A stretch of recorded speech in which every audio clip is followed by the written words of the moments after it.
오늘 함께 은혜 나누실 말씀 사무엘하 3장 1절의 말씀입니다.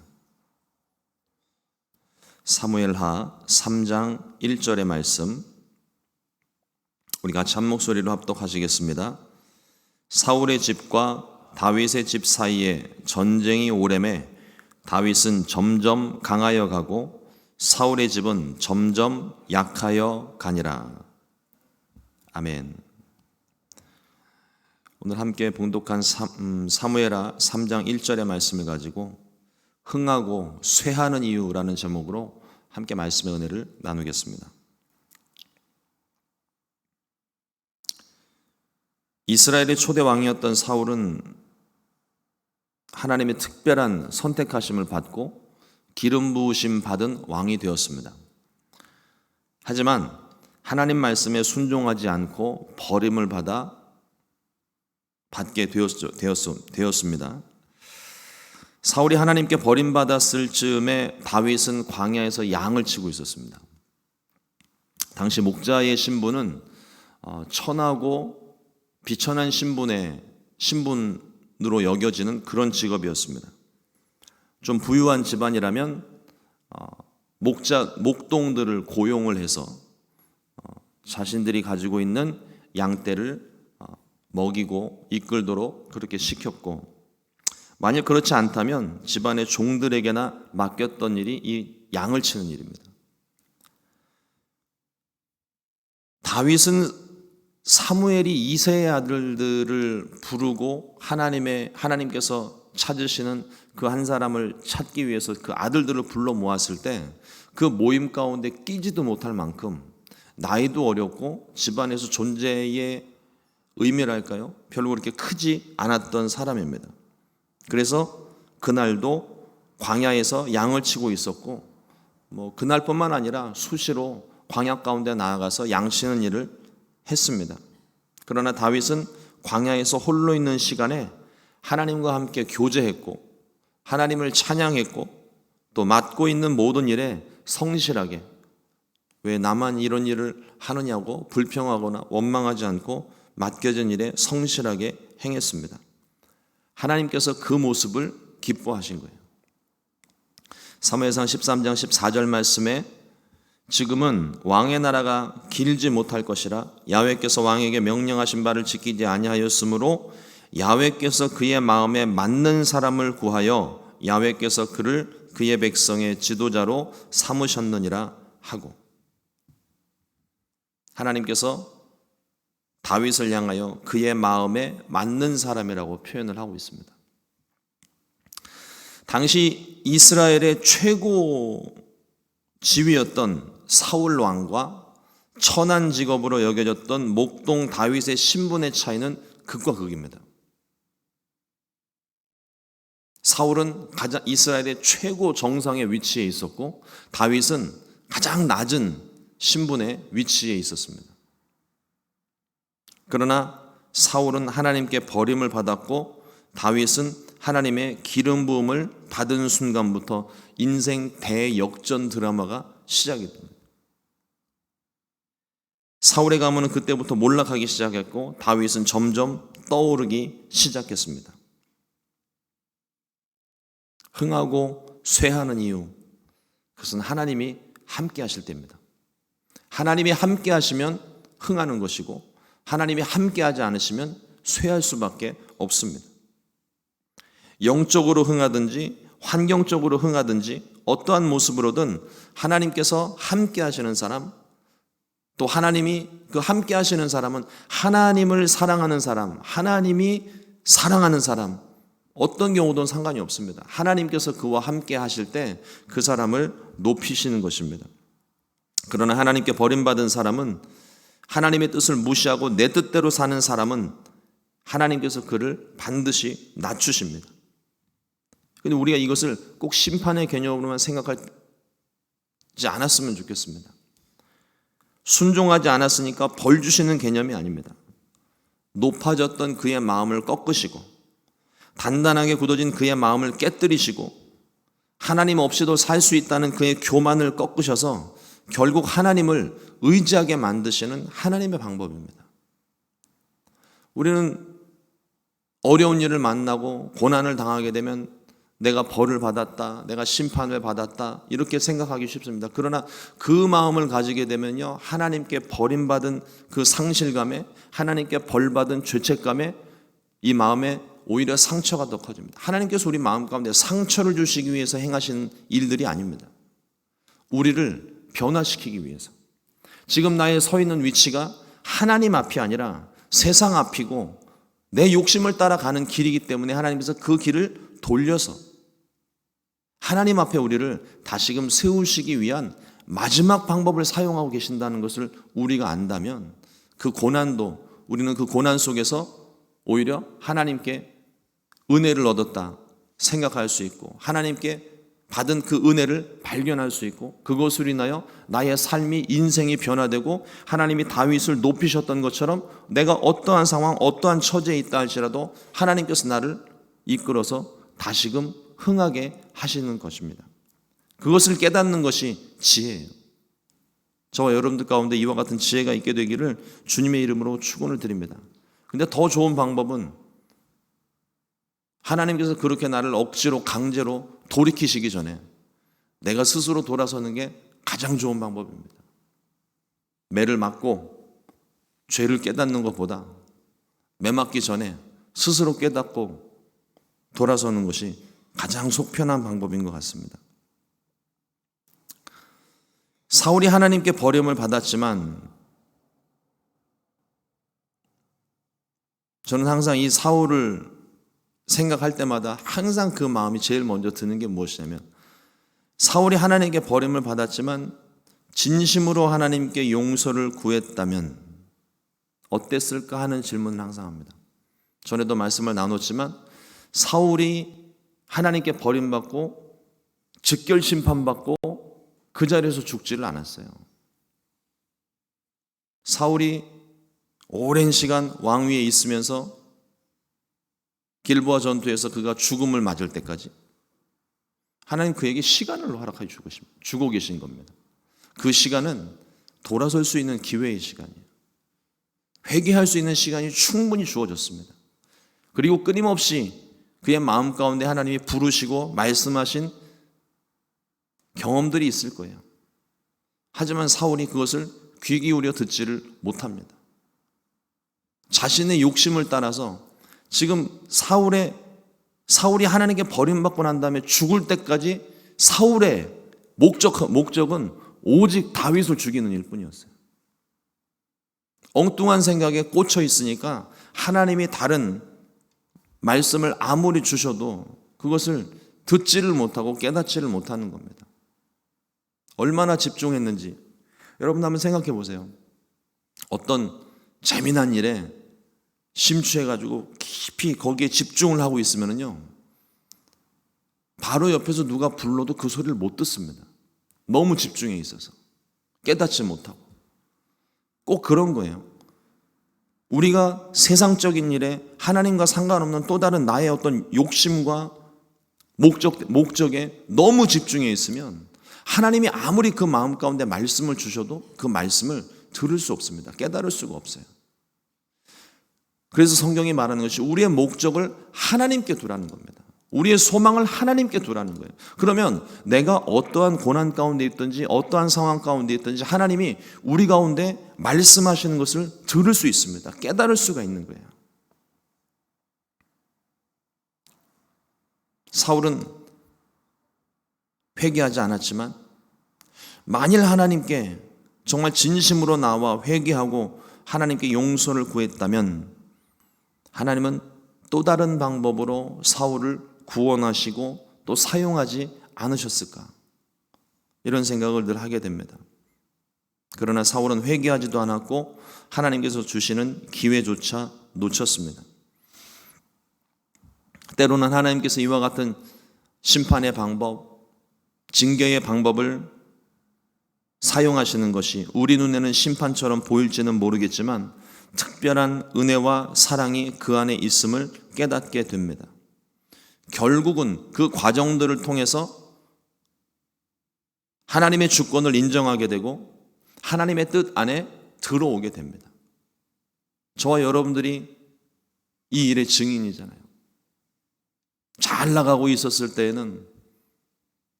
하나님 없이도 살 수 있을 것처럼 그냥 내 마음대로 나 하고 싶은 대로 그렇게 삽니다.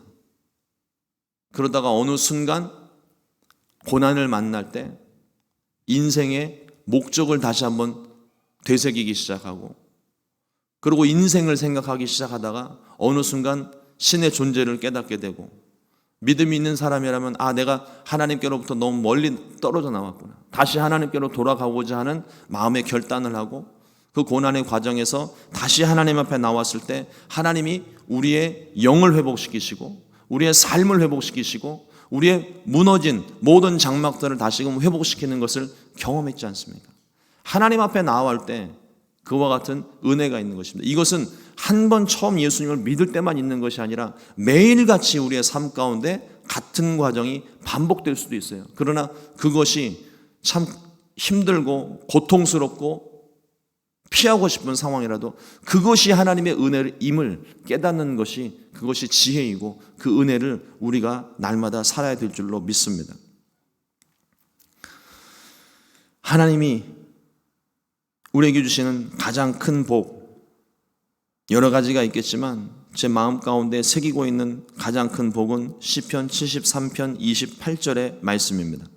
하나님께 가까이 함이 내게 복이라.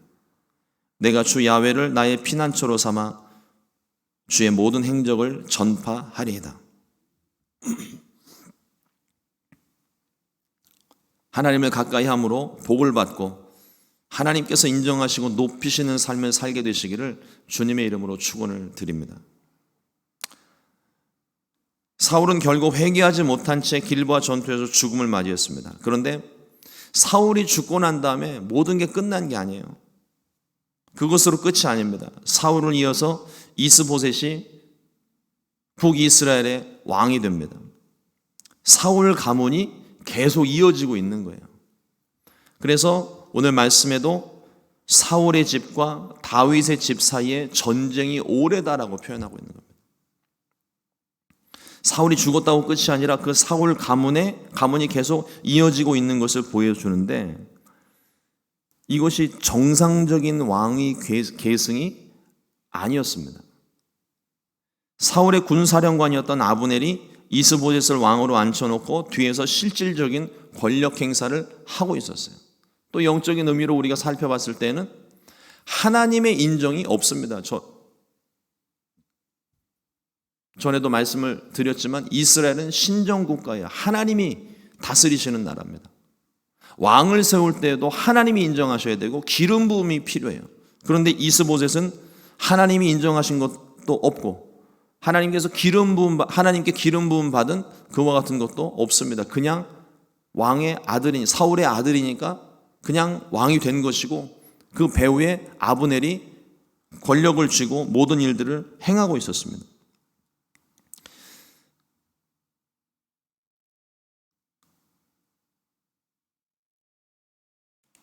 사무엘하 3장 6절 말씀에 사울의 집과 다윗의 집 사이에 전쟁이 있는 동안에 아브넬이 사울의 집에서 점점 권세를 잡으니라 기록합니다.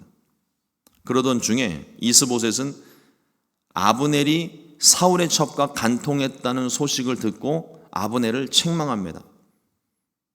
근데 사실 이것이 진짜인지 아니면 소문인지 알 수는 없어요.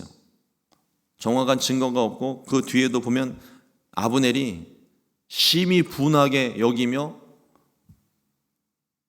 이스보셋에게 복수의 말을 하게 되고, 결국은 이것이 사건이 되어서 북이스라엘을 다윗에게 넘겨주는 사건의 시작점이 되거든요.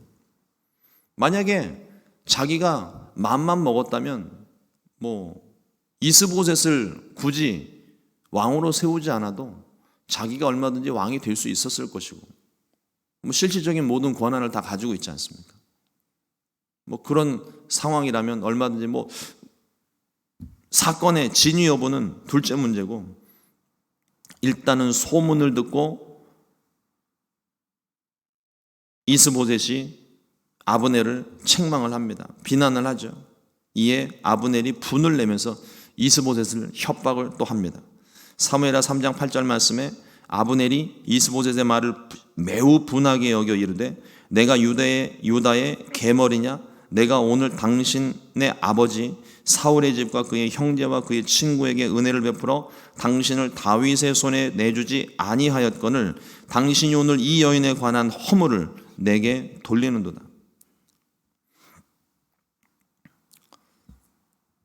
우리 개역 한글 예전 성경에 보면 게대강에 내가 유다의 게대강이냐 이렇게 표현을 하고 있는데 사건의 내용이 난잡한 어떤 성적인 문제였기 때문에 유다가 난잡한 개의 자신을 비유하면서 당신이 모욕했다라는 이 감정 섞인 표현을 이와 같이 표현을 하고 있습니다. 망해가는 집안 내가 살려냈고 기껏 왕으로 내가 앉혀줬더니 은혜를 이렇게 갚냐며 억울함을 호소를 합니다. 그리고 이스보셋에게 하나님의 뜻을 전하며 반드시 그렇게 되게 하겠다고 큰 소리를 칩니다. 하나님의 뜻은 하나님께서 다윗에게 맹세하신 대로 기름 부음을 사울에게서 다윗에게로 옮기시고 다윗을 온 이스라엘의 왕으로 세우시겠다는 약속의 말씀입니다. 그렇게 이스보셋을 협박을 하기는 했는데 정작 자신의 교만과 죄를 스스로 인정한 꼴이 되어버렸어요. 하나님의 뜻을 그렇게 잘 아는 사람이 지금 이스보셋을 북이스라엘의 왕으로 삼아 사울의 왕위를 그 아들에게 물려주었잖아요. 하나님의 뜻과는 전혀 상관이 없는 일입니다.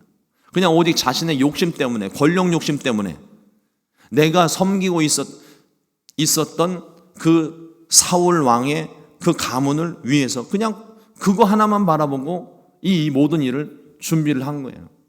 하나님의 뜻과는 아무 상관없죠. 더군다나 그 당시 문화를 봤을 때 정권이 교체가 되면 이전 정권의 사람들은요 다 죽음을 당하는 거죠. 멀리 보내든지 나중에 다윗 압살롬의 반란 때에도 말씀들을 보시면 아시겠지만 전 왕의 아내와 첩들을 사람들이 보는 앞에 능욕하고 그 다음에 그 이전의 모든 관료들은 다 제하여버리고 피바람이 한번 부는 거거든요. 다윗이 왕이 되었을 때 미리 짐작을 한 거죠. 우리가 이게 다윗에게로 넘어가게 되면 이스보셋도 죽고 나도 죽고 아무것도 할 수 없겠다.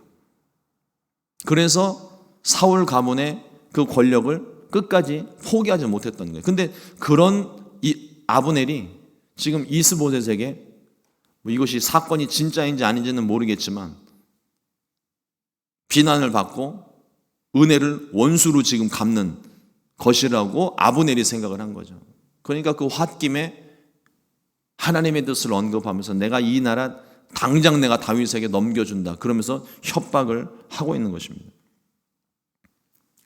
이 과정을 통해서 우리가 하나 깨닫는 것이 하나님께서 다윗과 유다와 함께 하셨던 것 그리고 이스보셋과 아브넬과는 함께하지 않으셨다는 사실입니다. 하나님이 함께 하시면 흥할 수밖에 없습니다. 그러나 하나님이 함께하지 않으시면 쇠할 수밖에 없습니다. 침례 요한이 이것을 정확하게 이렇게 표현합니다. 요한복음 3장 30절 말씀에 그는 흥하여야 하겠고 나는 쇠하여야 하리라 하니라. 하나님께서 예수님을 높이셨잖아요. 하나님이신 예수님이 이 땅 가운데 오셨고 이제 그분만 영광을 받으셔야 됩니다. 그리고 침례 요한은 이제 역사의 뒤편으로 사라져야 되는 거예요. 이게 예수님 믿는 저와 여러분들의 모습이기도 합니다. 저와 여러분들의 삶을 통해서 우리의 이름이 나타나면 안 돼요. 나의 모습이 나타나야 되는 것이 아니라 내 안에 계신 예수님이 나타나야 되고 그 예수님이 높임 받으셔야 됩니다. 사람이 제일 참기 힘든 게 자존심 건드릴 때 그렇게 착하고 순하던 사람도 발끈하고 일어나거든요. 내 속에 아직 내가 살아있기 때문입니다. 그러니까 뭔가 하나님의 일을 하다가도 내가 조금 무시받는 것 같고 내가 좀 사람들한테 외면당하는 것 같고 내 공로 인정받지 못하는 것 같으니까 자꾸 자신을 드러내기 위해서 자기 공로를 드러내기 위해서 무리수를 두고 억지를 부리고 고집을 부리거든요. 그러면 그 공동체는 벌써 깨지기 시작합니다. 그러나 사람들이 나를 무시하더라도 침례 요한이 하는 것처럼 그는 흥하여야 하겠고 나는 쇠하여야 하리라, 뭐 상대방이 높여지든 말든 그게 중요한 게 아닌 거예요. 내가 낮아지는 것이 중요한 게 아닙니다. 오직 주님만 높여지는 것. 특히나 교회 공동체 안에서는 더 그렇고 우리 예수님을 모신 저와 여러분들의 삶에서도 마찬가지입니다. 주님만 나타나면 되는 거예요. 주님 나타나실 때 내가 역사의 뒤편으로 사라지더라도 상관이 없습니다. 주님만 나타나면 되는 것이기 때문에. 우리의 삶을 통하여 높여져야 할 분은 오직 예수님 한 분뿐입니다. 그분과 함께 있으면 그분이 높아지시고 그분이 높아지실 때 우리도 함께 높이십니다. 이사야서 22장 22절 말씀에 내가 또 다윗의 집 열쇠를 그의 어깨에 두리니 그가 열면 닫을 자가 없겠고 닫으면 열 자가 없으리라. 주께서 여시면 닫을 자가 없고 닫으시면 열 자가 없고 주께서 높이시면 낮출 자가 없고 낮추시면 높일 자가 없습니다. 하나님을 가까이 하는 사람에게 복이 있고 하나님께 소망을 두는 사람을 하나님이 지키시고 높이시는 것입니다.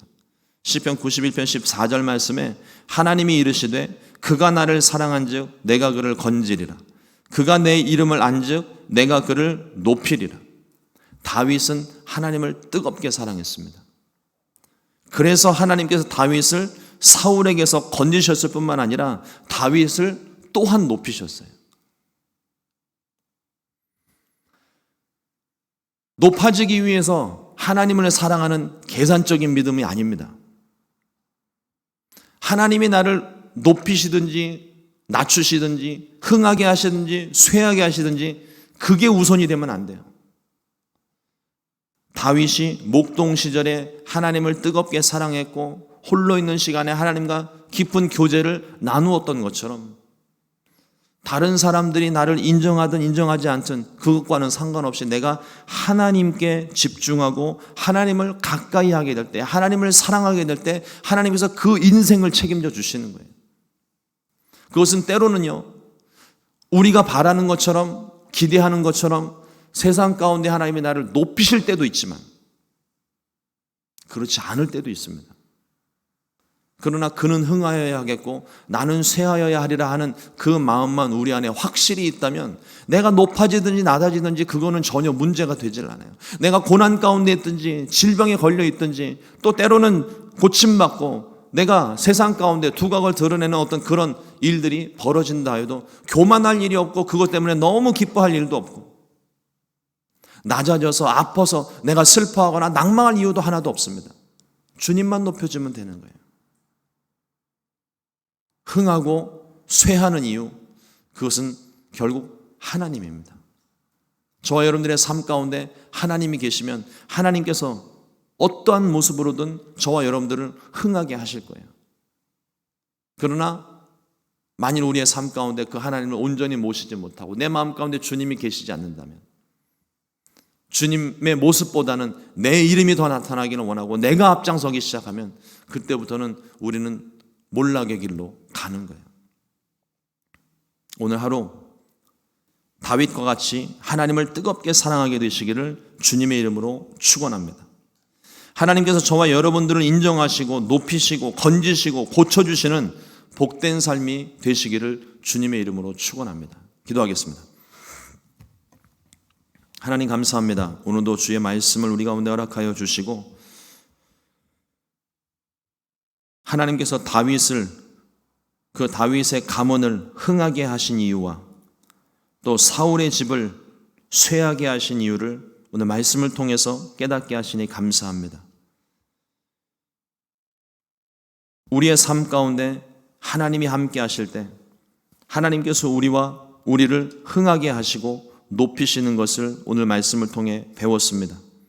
하나님, 계산적으로 내가 높아지기 위해 하나님을 사랑하는 그런 조건적인 사랑이 아니라 정말 내 마음 가운데 주님과 함께하는, 주님과 동행하는 그와 같은 기쁨이 충만할 수 있게 해주시고 주님을 사랑하되 더 뜨겁게, 그리고 주님께서 사랑하신 것처럼 끝까지 끝까지 주님을 사랑할 수 있는 우리가 될 수 있도록 성령님 우리의 마음과 생각을 주장하여 주시옵소서. 또 우리의 마음 가운데 결단하고 그와 같이 살아갈 수 있게 하여 주시옵소서. 하나님, 오늘도 하루를 살면서 삶의 모든 자리에서 주님을 사랑하고 주님을 가까이 하기를 원합니다.